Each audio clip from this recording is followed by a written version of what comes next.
And good afternoon, Producer Susan. You got snow out there in Pennsylvania? It's currently snowing. How much are you expected to get tonight? Just about an inch tonight, but another inch. Oh, I think like 3 inches tomorrow, maybe. Okay, well, we're just gonna, hopefully I'm not gonna get enough to use my snowblower today, so just gonna look out and watch the birds eat my bird seed. Anyway, it's been a busy week, hasn't it? Yep. You want to, I have so many clips to play. I won't have to do a lot of talking. I've got nothing but clips to play today. So anyway, let me give you a preview of what we're going to try to squeeze in. Anyway, so today's February 11th. It's the situation with Jersey Joe, news and perspective you won't hear on TV. And boy, and Trump's been president for 3 weeks, but boy, do we have a lot to talk about. This week, our quote of the week is from economist Thomas Sowell, but it's an old quote of his from about 20 years ago, but man, is it still accurate. Stupidest thing I've heard all week. We've all heard about USAID, U.S. Agency for International Spending Money. Well, we'll tell you what they blew $400,000 on last year. That qualifies as our stupidest thing I've heard all week. But then as a runner-up, we have a clip from a guy there's a talk show host called Joe Pags. I don't know if you ever heard him. Yeah. Yeah. Uh, I think I've sent you a couple of his clips. you did, and we're going to play a clip that you sent me actually of Joe Pags giving a rundown of some of the more wasteful spending being uncovered by the Doge team. And then we'll play an old clip from a younger Senator Elizabeth Warren um, uh, demanding that the Bush administration have more transparency in terms of how taxpayer dollars are spent. And now she's coming out saying the public has no right to know. It's none of the public's business how this money's being spent. So um, we'll take a little shot at the hypocrisy of Senator Warren. We'll also tell you how government tax dollars are being laundered through a network of nonprofit charities to fund the activities of anti-gun groups. I bet you didn't know that was going on, Nope. that your tax dollars were going to fund anti-gun groups. Um, we'll tell you how the US Treasury payment tracking system is being ignored and abused, and ask why none of the protocols have ever been enforced before regarding how payments should be tracked. And we'll tell you why that's so serious. And we all know who Jon Stewart is, right? The talk show Yeah. host. Talk to host. Mhm. Now Jon Stewart is very, very liberal. He's always been, anti-Republican, but he just lets loose on Chuck Schumer.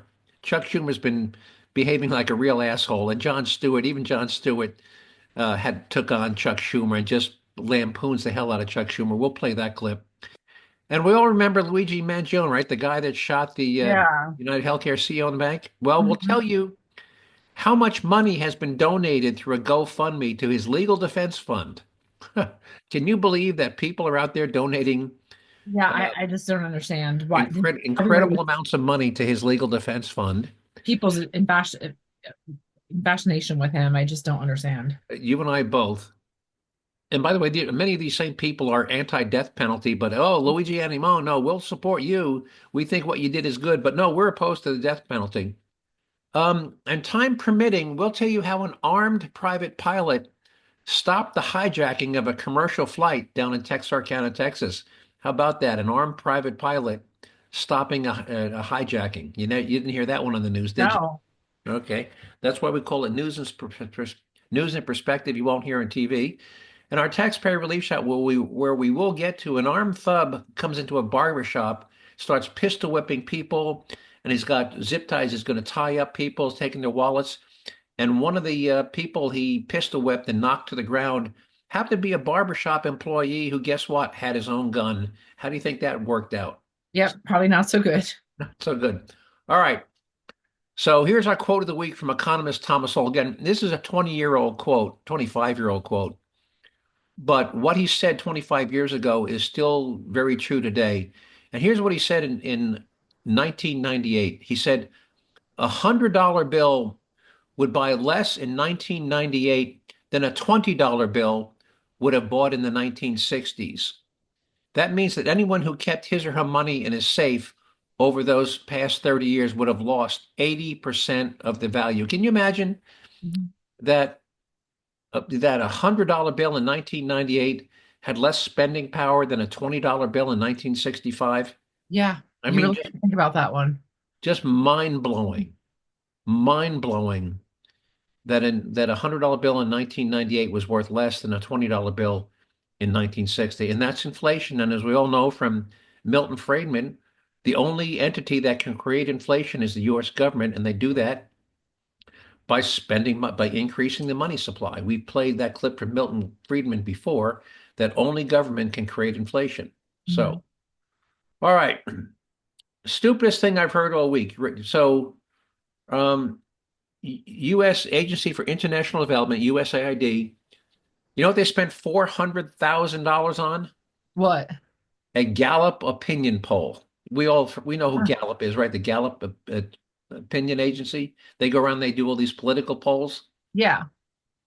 Yeah, the USA paid the Gallup organization $400,000 to conduct a poll. What do people think of the USAID? Well, guess what? Most people never heard of the USAID. Correct. So it was one of the most colossal waste of money ever.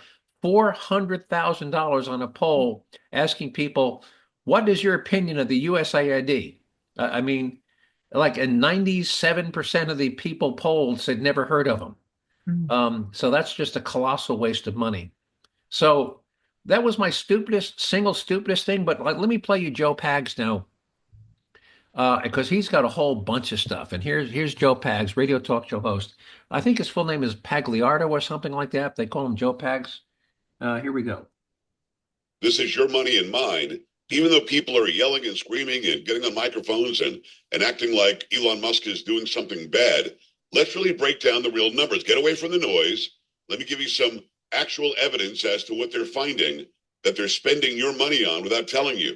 $7.9 million to teach Sri Lankan journalists how to avoid binary gendered language. $20 million for a new Sesame Street show in Iraq. $4.5 million to combat disinformation in Kazakhstan. $1.5 million for art for inclusion for people with disabilities. $2 million for sex changes and LGBT activism in Guatemala. $6 million to transform digital spaces to reflect feminist democratic principles. $2.1 million to help the BBC value the diversity of Libyan society. Now I'm going to stop that one.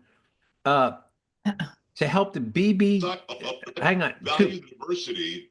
2.1 million to help the British Broadcasting Company, BBC, to value the diversity of Libyan society. Why are we spending money to help the BBC, British Broadcasting Company? That should be England should be spending their money if that's something they really want to do. If England doesn't care about it, training them to value Yeah. the diversity of, but it's only to value the diversity of Libyan society. How about all the other societies? But he goes on. He's got another 30 seconds here. Of Libyan society. You probably think I'm making this up. I'm not.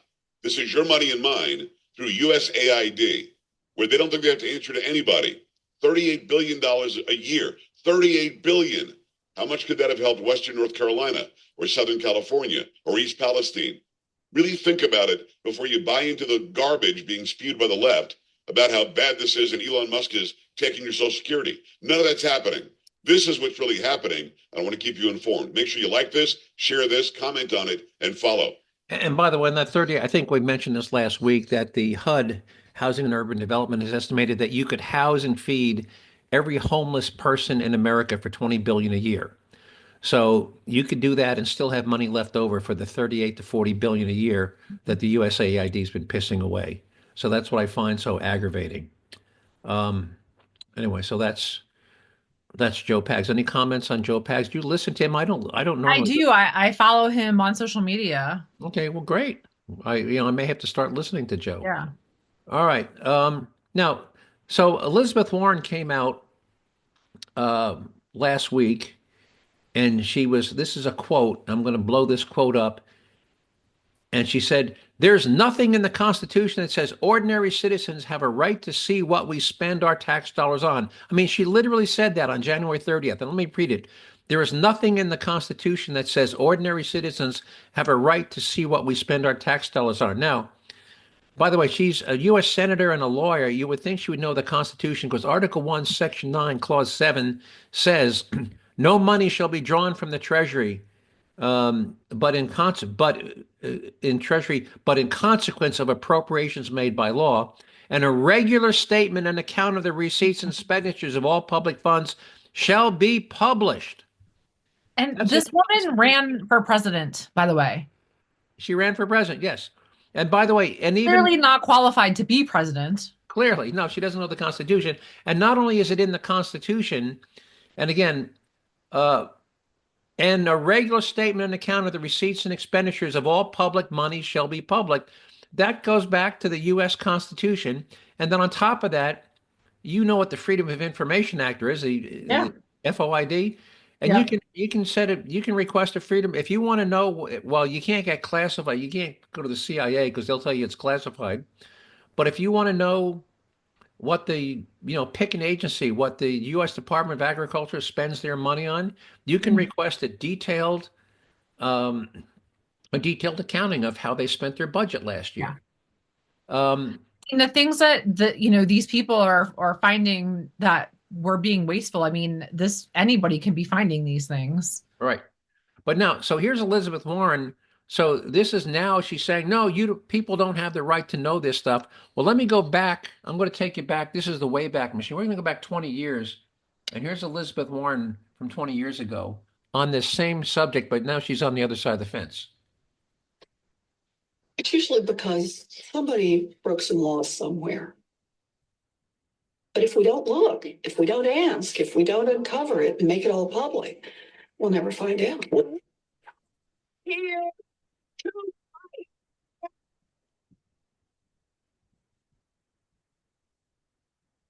And I'm going to play that again. It's basically she's saying we have the right to That much money disappears. It's usually because somebody broke some laws somewhere. She said when that much money disappears, it's usually because somebody broke some laws someplace. So here she is on the other side of the fence saying we have a right to know. When that much money is disappearing, somebody probably broke some laws. And now all of a sudden, no, you don't have the right to know that. Come on, Elizabeth, you're a lawyer and you're a senator, and you don't know that the Constitution demands that the public how that money is being spent gets published.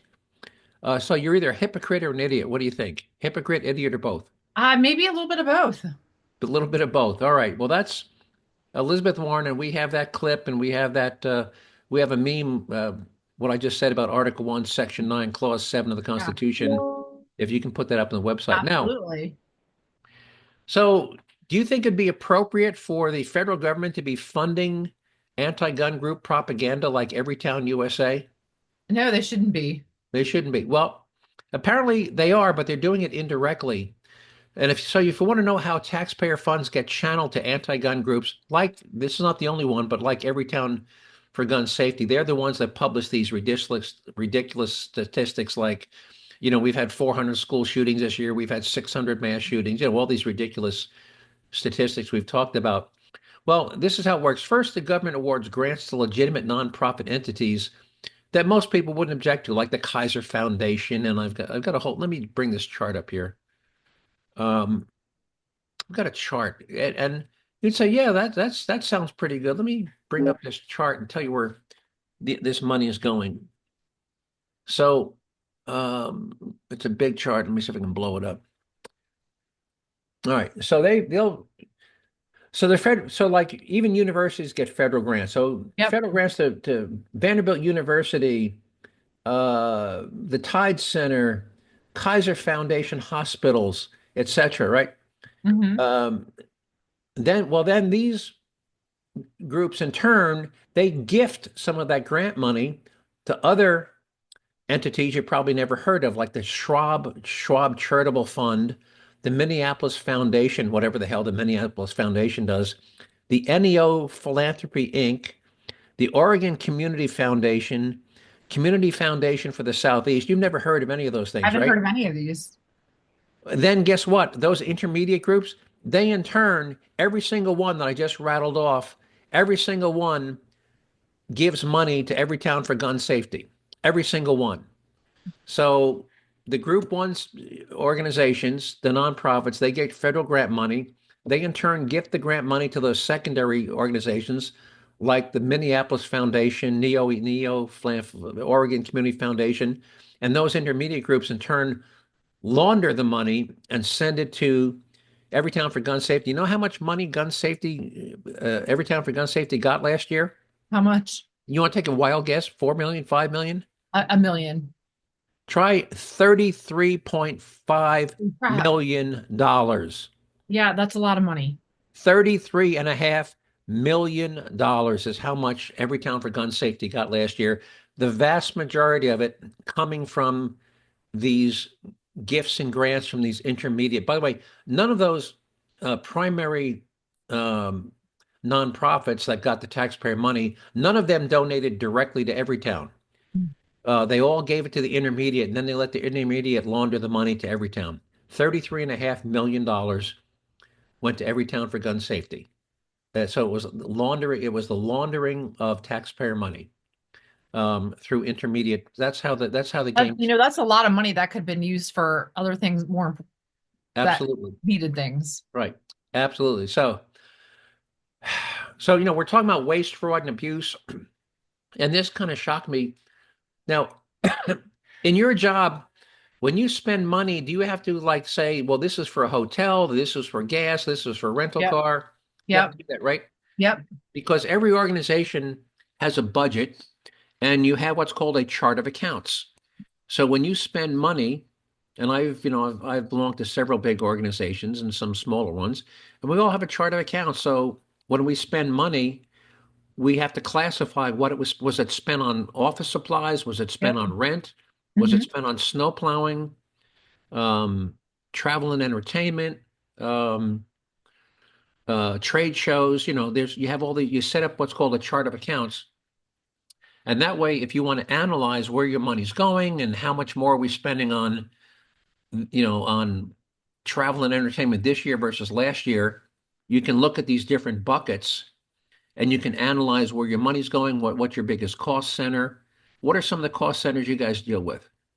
Oh, I mean, everything like you said. I mean, right now, snow plowing and hotels and travel and conferences and marketing, advertising budgets. Right, but every dollar that gets spent by your department gets classified. Center, yeah. It gets classified and goes into a trackable bucket. I mean, there's probably 1,000 different, what we call them, cost centers, 1,000 different cost centers that we have to put on different items and they're categorized. There's maybe, 20 categories with. Right. That's pretty typical, 20. And then there's always some miscellaneous, but miscellaneous, by the way, always has to have an explanation. Yep. There's always a miscellaneous bucket.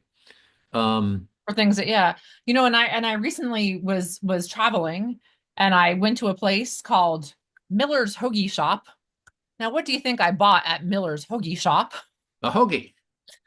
And I turned to my credit card receipt and it got bounced back out of the system because I did not have an itemized receipt stating that I got a hoagie and a soda and a side of fries. Okay. Well, and by the way, the US Treasury has a similar system. By the way, individual departments in the federal government don't write their own checks. Like the US Department of Agriculture doesn't write checks. Mm-hmm. If the US Department of Agriculture wants to pay somebody, they send a payment, they'll get an invoice. Mm-hmm. So let's say US Department of Agriculture, maybe had some landscaping done at one of their offices. They get the bill, they approve the bill, and they forward it to the US Treasury electronically. Yep. And it's supposed to be coded like this was for snow plowing at this location, or this was for copy pay, this is for office supplies, whatever. Roof repairs. And the US Treasury payment system is set up where it has a payment code. In other words, what is this for? And then there's an explanation field. Well, DOGE found out that the vast majority of payment requests coming in from all these different agencies have those fields left blank. And let me play you, and I was stunned by this because without this, you really can't audit where the money's going and what the growth in these various funds have been. And here's a guy, by the way, I don't know this gentleman's name. Do you know his name that does this podcast, this NL? Oh, the one, was it the one that I sent you? Yeah. Yeah, I can't remember his name, but I do follow him on social media. Okay. But his name is me. Yeah. It's a black gentleman, by the way. Yeah. Mm-hmm. Yep. Here we go. DOGE team and the Treasury. Let me turn this up. We did this today. To be clear, what the DOGE team and the U.S. Treasury have jointly agreed to make sense is the following. require that all outgoing government payments have a payment categorization code, which is necessary in order to pass financial audits. This is frequently left blank, making audits almost impossible. All payments must also include a rationale for the payment in the comment field, which is currently left blank. Importantly, we are not yet applying any judgment to this rationale, but simply requiring that some attempt be made to explain the payment more than nothing. The do not pay list of entities known to be fraudulent or people who are dead or are probable fronts for terrorist organizations or do not match congressional appropriations must actually be implemented and not ignored. Also, it can currently take up to a year to get on this list, which is far way too long. This list should be updated at least weekly, if not daily. The above super obvious and necessary changes are being implemented by existing longtime career government employees, not anyone from DOGE. It is ridiculous that these changes didn't exist already. Yesterday, I was told there are currently over $100 billion per year of entitlement payments to individuals with no social security number. Let's pause that. $100 billion a year of payments going to people with no social security number or taxpayer identification number. Yeah, that's right there. $1 billion. 100 billion. 100 billion, but billion with a B. With bill, right here we go. I'm going to back it up and play that again. That these changes didn't exist already. Yesterday, I was told there are currently over $100 billion per year of entitlement payments to individuals with no social security number or even a temporary ID number. If accurate, this is extremely suspicious. When I asked if anyone at the Treasury had a rough guess for what percentage of that number is unequivocally and obvious fraud, the consensus in the room was about half. So $50 billion a year or $1 billion a week. This is utterly insane and needs to be addressed immediately. $1 billion, at least $1 billion a week of outright fraud. Yeah. Outright fraud. And again, how much does it cost? Would it cost to house and feed every homeless person in America? Not that much. 20 billion. 20 billion. A fraction of what's being wasted. And I'm just flabbergasted. So here, the systems exist. They've been in place, but through not being utilized properly. And if I was the head of the US Treasury, I would have started bouncing back payment requests. If you want to fix that problem in a week, simply start bouncing back payment requests. That's how you gain compliance. You don't have to beat anybody with a stick. Just say, no, your payment request has been denied. And then when the guy who cuts the grass in front of your building says, where's my money? That's because you didn't fill out your payment request. Or if you have no copy paper for your copy machine, well, learn to fill out your payment request properly. It's such an easy problem to fix. And it's so surprising that the lack of discipline within our, for an organization that's paying out $6 trillion a year didn't enforce their own payment protocols. That's just shaking my head. How much time we got? You have about 10, 12, 13 minutes. All right. So real quick, I want to get to Jon Stewart. Have you seen Chuck Schumer doing his dog and he's coming out? He's got the bottle of Mexican Corona beer in one hand and an avocado in another hand. Have you seen that? No, I haven't seen this one. Oh, he comes out with he said, well, these tariffs, and he's got your beer is going to go up and your guacamole is going to go up. And here's Jon Stewart taking a shot at Chuck Schumer. With that beer. Okay. He's got a can of Corona in his hand. Comes from Mexico. It's going to affect your guac. He's got an avocado in That's what his is guacamole made of? Avocados.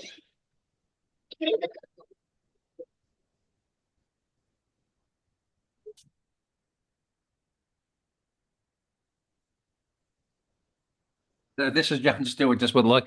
So he's got a picture of Schumer with a can of Corona beer in one hand and avocado in the other hand. And now Stewart's shaking his head. Here we go. Your response to the trade war is to tell us guacamole is made of avocados? Democrats. Can you please stop trotting Schumer out there? Every time Trump reverses into the unreal, he's not good at this.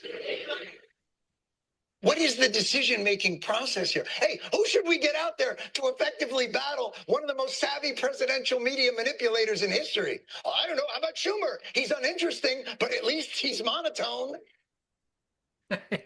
You hadn't heard that? No, I didn't. I missed that one, but I'll put the clip up on our website. Yeah. And again, Schumer is no, Jon Stewart is no fan of Donald Trump, which I was surprised No. that he really took on Mhm. Chuck Schumer, but he's absolutely right. Schumer was, I mean, it was pathetic. He comes out with a can of Corona beer in one hand and an avocado in the other hand. It was just pathetic. Mhm. I think I can get through this. All right, we talk about Luigi Mangione. He's the Oh, guy that yeah. shot the United Healthcare CEO in the back and killed him on the street in New York. Yeah. Well, guess what? His groupies, there was a GoFundMe set up a GoFundMe.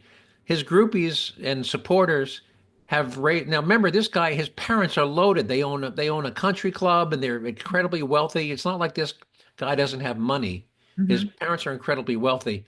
His donated legal defense fund has grown now to $300,000. I just don't understand the infatuation with this guy. Yeah. So my question is, was it just three very rich people donating 100,000 each, or was it 30,000 very sick human beings? Sadly, I think it was 30,000 people each donating $10. $10, yeah. 30,000 very sick human beings There donating. are that many people out there who are supportive of this guy and what he did. Yeah, it just blows my mind that there's that many people out there would be donating money to defend this cowardly murderer. I mean, at least he could have done is shot him in the chest, but no, he had to sneak up behind him, shoot him in the back, and then run. All right. Yeah. All right. Armed private pilot. Yeah, as you know, I'm a private pilot, right? Yep. Well, in Texarkana, a private pilot was out on the ramp. He had parked his plane. You know, when private planes come in, they share the ramp. And Yep. Texarkana has some commuter flights. Mhm. Well, this guy armed with a rifle and a handgun, a teenager, burst into the boarding area and said, "Open the door. I'm taking that plane." He wanted to hijack a plane because there was a plane out there, a commuter plane with a pilot in it. This private pilot on the ramp um, saw this guy come out with a gun in each hand, and he got his own gun, and he fired a shot and told the guy, "Lay down or you're dead." And he held him at gunpoint until Good for him. Good for him. good guy with a gun stopped an attempted airplane high. And who knows what this this teenager would have done with the plane and the pilot if he got in the air. So yeah, armed private pilot in Texarkana. And we've got the link to the story if you want to put that up on the website for us, producers. Absolutely. All right. So how much time we got for our tax? Oh, we have about 6-7 minutes. Oh, good. All right. Well, why do we call them taxpayer leave shots? Well, I know many of you have heard this before, but let me start with the sheriff of Santa Rosa County, Florida, and he'll explain to you why we call them taxpayer leave shots. Somebody's breaking in your house, you're more than welcome to shoot them in Santa Rosa County. We prefer that you do, actually. Hopefully, you'll save the taxpayers money. And by the way, as we talked last week, it costs an average. I found out the average number right now is $87,000 a year. That's an average in some places as high as $200,000 a year to keep a guy in jail. So for 10 years in jail plus a court-appointed attorney, you're talking $1 million to put a thug in jail. So if the good guy or good woman with a gun shoots and kills the thug, you've saved the taxpayers $1 million. And here's Sheriff Grady Judd from Polk County, Florida. But we have received information in social media that some of the criminals were going to take their criminal conduct into the neighborhoods.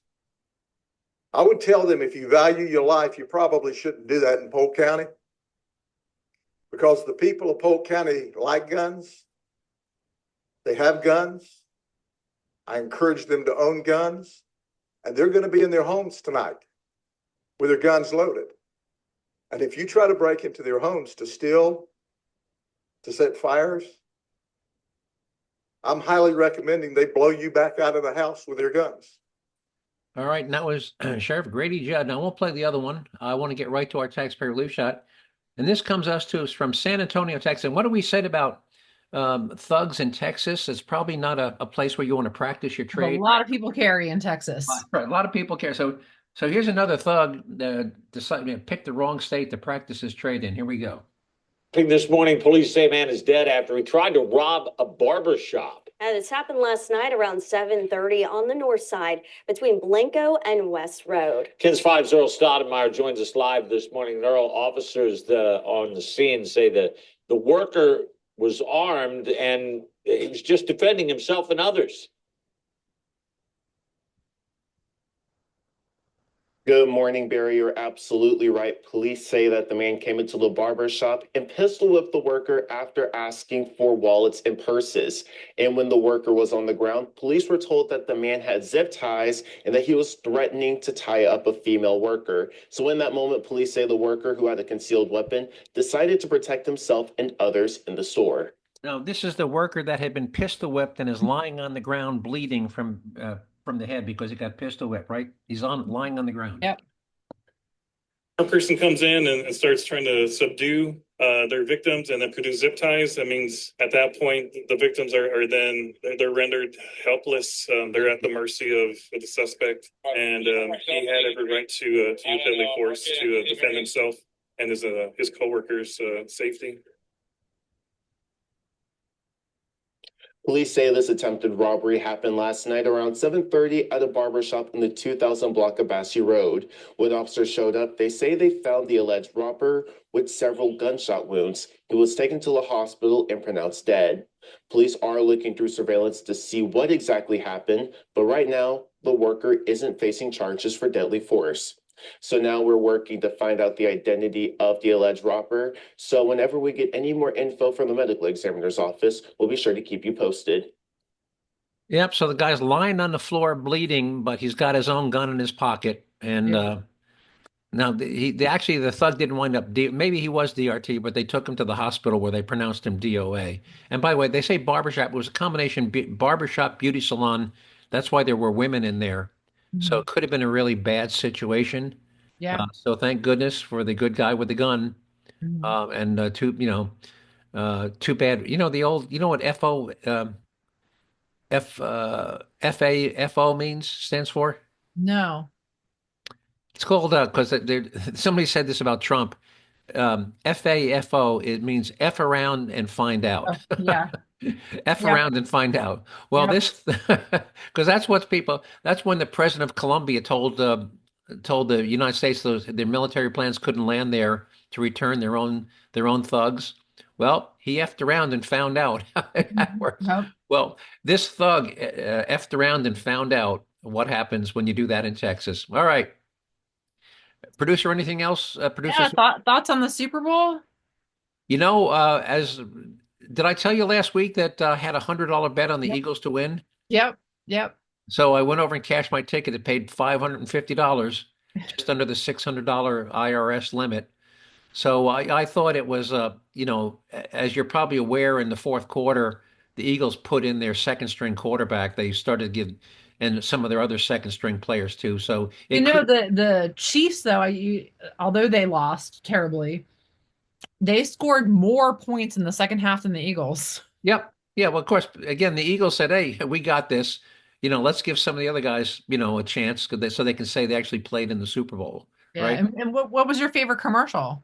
Because as we've talked about, I can't stand the Eagles. I am super happy for Saquon for getting a ring, but I thought the commercials this year didn't hold up to some of the previous years. I'm going to have to go with the Budweiser commercial. Nothing really jumped out at me. Really. I agree. Well, I have three that I agree with you. The Budweiser, I think Budweiser always does a fabulous job with the Clydesdales and the dogs.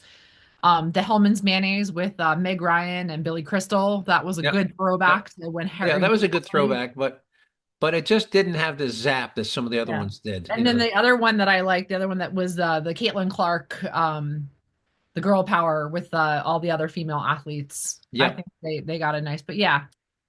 By the way, there's a video floating around of Caitlin Clark throwing a football at targets. Have you seen it? Yeah, she's a beast in a good way. Yeah, well, what an athlete! I mean, I was stunned. She's an athlete. She is. She is. You didn't think of her, but she could be a quarterback. The way she's football hitting those targets. Anyway, we're running out of time, so I want to thank everybody who listened to this podcast for giving up 30 minutes out of your busy day to listen to me ramble about the things I find of interest and importance. And I hope you found those topics as interesting and important as I did. And if so, I hope you continue to listen to this podcast in the weeks and months to come. If you want to see some materials and story links and clips you heard me talk about today, give producer Susan a couple of days and you can find them on the Jerzee Joe website at jerzeejoe.com. Just remember to spell Jerzee, J-E-R as in Robert, Z as in zebra, Jerzee, jerzeejoe.com. If you want to send me an email with a comment, question, or suggested show topic, you can do that by sending me an email to joe@jerzeejoe.com. Just remember to spell Jersey with an R, a Z, and two E's.